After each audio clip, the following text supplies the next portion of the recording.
खुलुमबाय गोजोन फुंबिलिनि गासिबो बड'लेण्ड बुब्लिनि अनसायगिरिफोरखौ बरायग्रोबाय।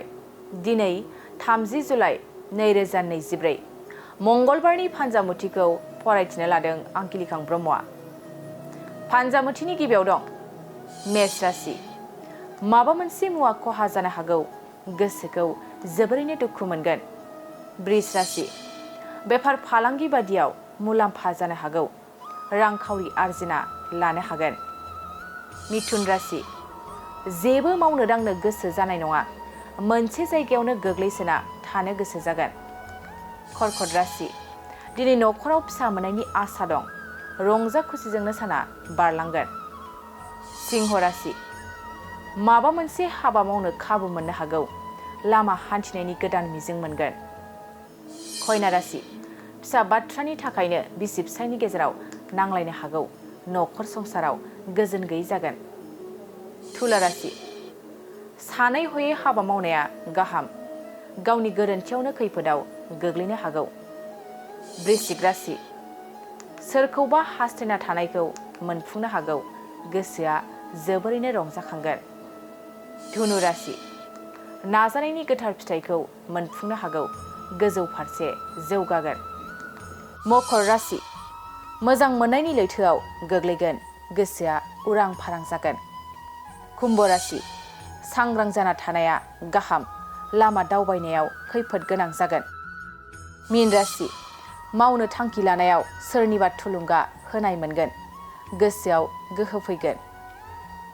दिनै सानसेनि राशि फरायथिनायाबो एसेनोसै।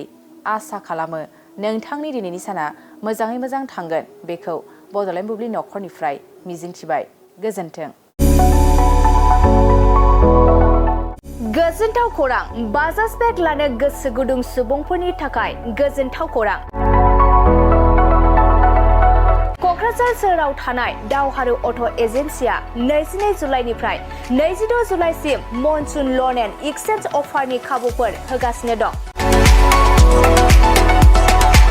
दावहारु अट' एजेन्सिनिफ्राय बायगिरि बिथांमोना 4,999 राङावनो ल'एस्ट डाउन पेमेन्ट होनानै बाजाज बेग लानो हागोन। नोंथांमोना क'क्राझार सोहोराव थानाय दावहारु अट' एजेन्सि श'रुमजों लोगोसे कारिगाव फेस्टिभ आउटलेट आरो दतमा फेस्टिभ आउटलेट आरो भटगाव फेस्टिभ आउटलेट ब्रान्च श'रुमाव होबाय थानाय मनसुन ल'न एन्ड एक्सचेन्ज अफाराव फैनानै नोंथांनि लुबैनाय बाजाज बाइकखौ लांफैनो हागोन। बाजाजनि बाइक सालायनो मोजां मोनग्रा रायजो राजाफोरनि थाखाय दावहारु अट' एजेन्सि श'रुमाव बेनि अनगायैबो गोबां मोजां अफार लाबोदों।